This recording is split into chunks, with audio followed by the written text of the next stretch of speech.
Today, I wanted to share my personal experience with Season of Discovery and what I think Blizzard could do to improve. So let's get into it. First, let's talk about one of the biggest issues for me, the undercutting in the game. So let me give you an example. Incursions were meant to add exciting new content and challenges, but what they did is they ended up making the game feel trivial because the gear you can get from Incursions is just way too easy to obtain. And it didn't even stop there. Incursions also provided a shortcut to leveling, allowing players to reach level 50 in just a few hours. And on top of that, the amount of gold that you could earn from these incursions was just massively excessive. And I know Blizzard, they addressed these issues, it was just too late. The damage has already been done. And lastly, how disappointing was it to see that these zones weren't no zone. These were just the regular old zones with some green foggy skin laid all over it. I was absolutely expecting to see what they hinted at even before vanilla, zones that were different than the same zones with the foggy green skin all over it. What they do, these incursions, instead of encouraging players to explore the world, complete quests and run dungeons, incursions kind of provided a shortcut that undermined the entire leveling and gearing process, making much of the game world redundant. I felt like my time wasn't being respected. Why grind through challenging content when you can just do a few repeatable quests for the same or even better rewards? This is something that Blizzard has done again and again, and for some reason they do not understand or doesn't seem to grasp the negative impact this has on the game. And there are more examples of this. When Blizzard added the raids at the end of each phase, like Black Phantom Depths for the first raid, it created the same problem in a way. By offering high tier gear in these raids, it makes all other gear from dungeons and quests feel redundant. Players can go into the next phase with this gear, making the gear progression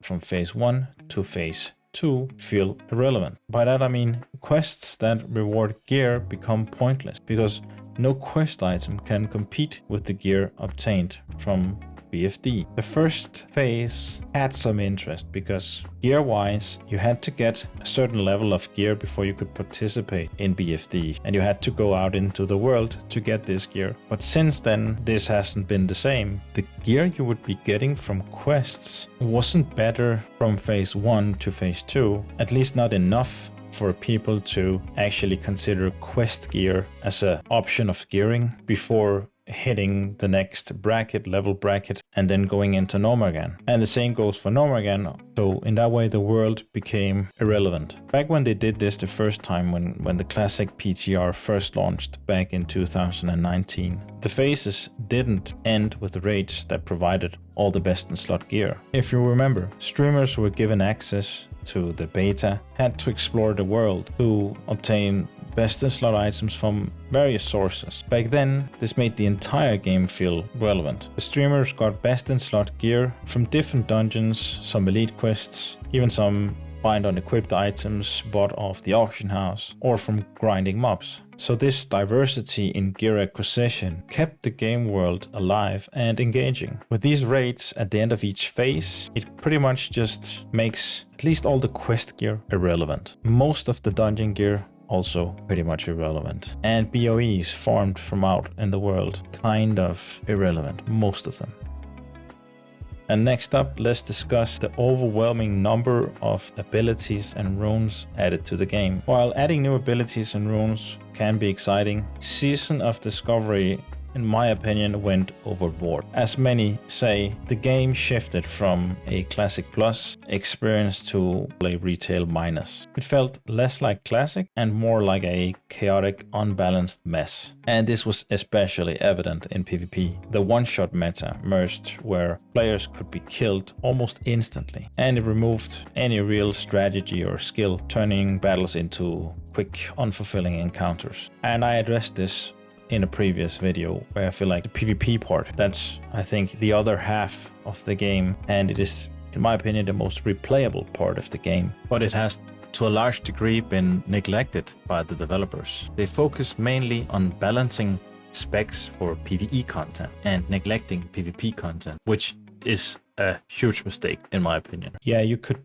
replay dungeons and you can go into the same raid over and over again, but at some point raiding becomes dull, in my personal opinion. It's fun the first few times, and now it's just a means to an end. It's a means to getting your gear so that I can take this gear into PvP and have fun in PvP. But I wouldn't have it any other way. I wouldn't like to have PvP specific stats where the only options for PvP gear is through PvP, because that neglects the other half of the game, which is the PvE content. I like that these two are merged. So I wouldn't want a PvP specific stat like resilience, because that would destroy this merger, that would separate the communities. And I don't think that's good for the game. When they introduced this back in Burning Crusade, that was it for me. It killed a massive part of the game for me.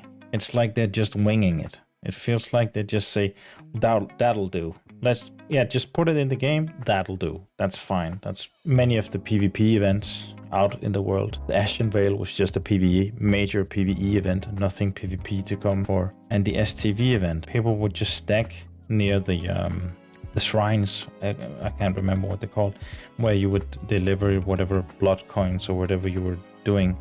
Instead of just roaming around in the entire zone, people would just stack at these places to get the most blood coins as possible.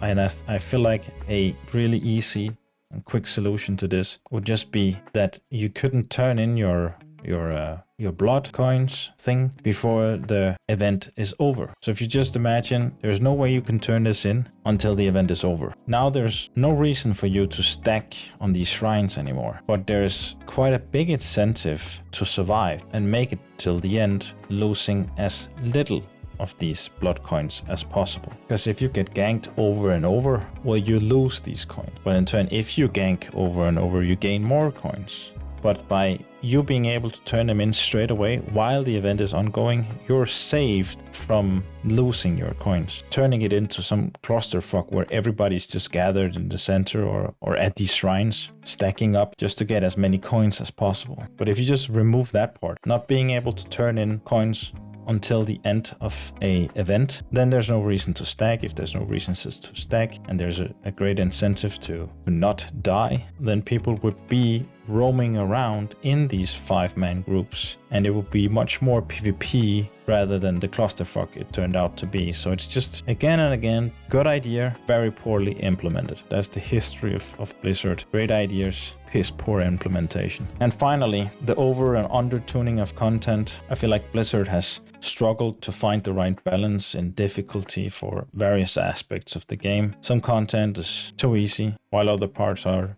too difficult, and it just leads to a disjointed experience. So what can Blizzard do to win back players like me? Here are a few suggestions. Number 1, rebalance class mechanics to ensure all runes and classes are balanced and fun. Number 2, make gear progression more meaningful and integrated with the world. And I want to put emphasis on integrated with the world. Number 3, limit the number of abilities and runes so to maintain a more classic feel. And number 4, address the economic and progression frustrations. And number 5, ensure content difficulty is balanced and consistent to provide a fair and rewarding experience. I think that Turtle WoW is a great example of a server that does Classic Plus right. They expanded on existing quests, added a bunch of new quests, new zones, new professions, also just new recipes within existing professions. They didn't introduce over-the-top additions that break the game, but instead they built upon the classic foundation in a meaningful way. To me, it's clear that the developers at Turtle WoW are in touch with the community. They understand what the players actually want from a Classic Plus experience. Maybe things will change in the coming Phase 4, but on the PTR, I think it's a mess. Let me know what your thoughts are in the comments below. If you enjoyed this video, don't forget to like, subscribe, and hit that bell icon for more gaming content. And if you're interested in what Turtle WoW has done, then you should check out my next video for a review of their server. Thank you for watching.